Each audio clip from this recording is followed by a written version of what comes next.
Sharouk and her little sisters have survived quite an ordeal. For the last 2 days, they've been crossing fields with their mother and baby Yasin to escape from Daesh.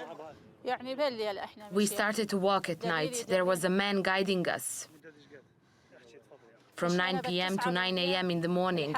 Then we reached an area and I couldn't walk anymore. I was crying and my children were crying with me.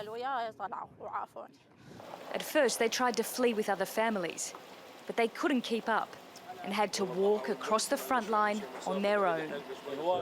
The Peshmerga told us a family was left behind, and if you don't save them, they will starve. They haven't had any food or water for 2 days.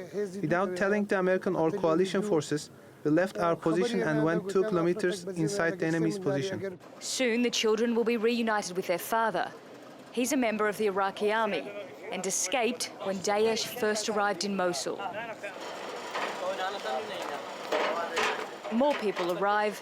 They've also fled from villages controlled by the group.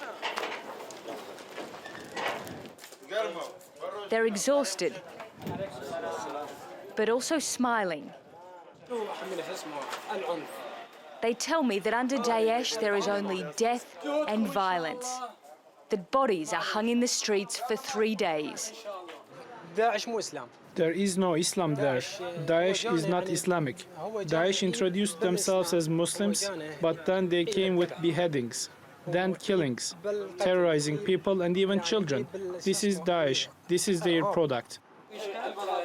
The Peshmerga register everyone who crosses the front line. Then another road trip. It's hard to imagine what these young men have been through. Most of them only have the clothes on their backs. Every day, dozens of people are escaping Daesh and leaving their villages around Mosul. They're coming here to Kurdish-controlled northern Iraq, but they have no idea when they'll be able to return home. The truck arrives at a camp for Iraqi families who've fled from Daesh. Here they'll be detained and interrogated for 3 days. And if the Peshmerga decides they aren't members of the group, they can stay. Most Iraqis thought they'd only be here for a few months. Instead, this life in limbo is now stretching into years. Nicole Johnston, TRT World, Makmur, Northern Iraq.